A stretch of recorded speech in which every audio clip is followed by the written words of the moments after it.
పోరాడదాం ప్రభుత్వ ఎన్కౌంటర్లకు వ్యతిరేకంగా. ఎన్కౌంటర్లన్నీ కామ్రేడ్స్ చేస్తారు. చుక్కారావు గారు లాంటి వామపక్ష భావాలు గారు 99 ఏళ్ళు దాటి 100 సంవత్సరంలో అడుగుపెట్టాడు. ఆయన కూడా తీసుకెళ్లి లోపలేస్తారు. మీకేం అడ్డు లేదు, ఆపు లేదు. మీకు ఎందుకనంటే మతం పేరు చెప్పుకుని, దేవుడి పేరు చెప్పుకుని అధికారం చలాయిస్తూ కార్పొరేట్ శక్తులకు ఊడిగించేసేటువంటి వాళ్ళు మీరు అడ్డు వచ్చిన ఎంతమందిని చంపుతారు.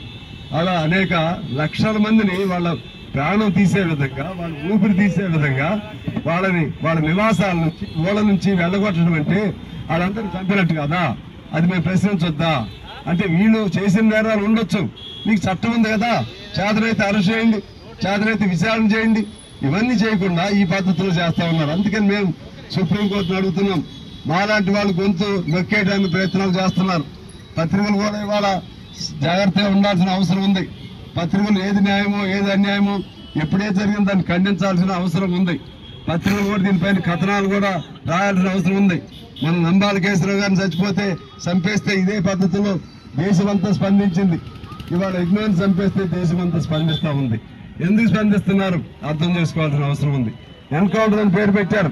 ఆయన బొమ్మ చూస్తే, నిన్న ఇక్బాల్ గారి బొమ్మ కానీ, అంతకుముందు నంబాల కేశరావు గారి ఆయన ఫోటో కానీ చూస్తే, పేపర్లో వేసిన ఫోటోలు చూస్తే అది ఎన్కౌంటర్ కాదని ఏకపక్షంగా వాళ్ళని చిత్రహింసలు చేసి వాళ్ళ ముఖమంతా కూడా మన తుపాకీ మడవలతో కొట్టి చంపినట్లుగా కనపడుతుంది స్పష్టంగా.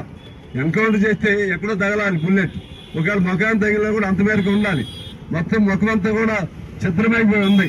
ఇంత అరాచకం చేస్తుంటే వాళ్ళని ఆ పద్ధతులు ప్రశ్నించే వాళ్ళందరూ కూడా దుర్మార్గులుగా, దేశద్రోహులుగా ప్రశ్నించే వాళ్ళందరూ దేశద్రోహులేనా మీ దృష్టిలో?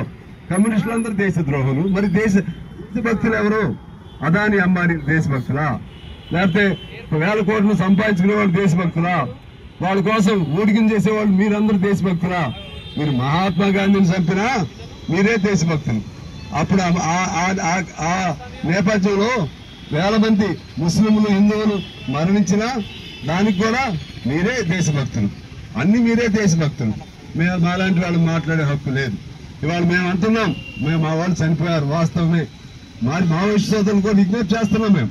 వాళ్ళు కూడా, ఎందుకంటే టెక్నాలజీ మారింది, విధానం మారింది. ఈ విధానంలో, ఈ న్యూ టెక్నాలజీలో ఇవాళ పాలక యంత్రాంగం, ప్రభుత్వం అంతా ఒక చేతుల్లో ఉంది. లక్షల మంది సైన్యం వాళ్ళ చేతుల్లో ఉంది. కాబట్టి ఇంకో పద్ధతిలో పోరాడదాం అని అడుగుతా ఉన్నాం. ఆ విధంగా మీరు కూడా అడగండి. మొన్న ఇగ్మా కూడా ఆయన లొంగిపోవడానికి సిద్ధపడినట్టుగా వాళ్ళ కుటుంబ సభ్యులు చెప్తా ఉన్నారు. మీకు చేతనైతే వాళ్ళని కూర్చోబెట్టి మాట్లాడుకోండి, వాళ్ళతో చర్చించండి, వాళ్ళు ఏం అడుగుతున్నారో చూడండి. కుదరకపోతే మాకు కుదరదని చెప్పండి, కానీ సమయం తీసుకోవాలి. ఏకపక్షంగా వాళ్ళు సంవత్సరం పాటు మేము ఎటువంటి కార్యకలాపాలు చేయమని చేతులెత్తేస్తే, తెల్ల జెండా చూపెడితే వాళ్ళ మీద మేము ప్రతాపం చూపెడతారా? వాళ్ళని చంపేస్తారా? ఇవాళ బయటకు వద్దామని అనుకునే వాళ్ళని కూడా చంపి మారేస్తారా? ఇది ఎక్కడ రాజ్యం? ఇది రాక్షస రాజ్యమా, రావణ రాజ్యమా, రాముడి రాజ్యమా? అర్థం కాని పరిస్థితుల్లో ఉంది. అందువల్ల మేము ఆఖరికి మేము కోరిక ఒకటే, దీనికి ప్రత్యామ్నాయం, దీనికి గత్యంతరం ఖచ్చితంగా న్యాయ వ్యవస్థ తీసుకోవాలి. న్యాయ వ్యవస్థ దీనిపైన స్పందించాలి. స్పందించి దీనిపైన ఇటువంటి కేసులన్నింటినీ కూడా సుమోటోగా స్వీకరించాలి. సుమోటోగా స్వీకరించి తద్వారా మీరే చెప్పారు, సుప్రీంకోర్టు మనిషిని చంపడమే తప్పని చెప్పారు. ఒకవేళ చంపిన తర్వాత వాళ్ళ బంధువులకు తెలవద్దు. మీరు పోస్ట్ మార్టం దగ్గర బంధువులు ఉండరా? పోస్ట్ మార్టం దగ్గర వీడియోలు ఉండవా? పోస్ట్ మార్టం దగ్గర న్యాయమూర్తి ఉండాల్సిన అవసరం లేదా? వాళ్ళే చంపుతారు.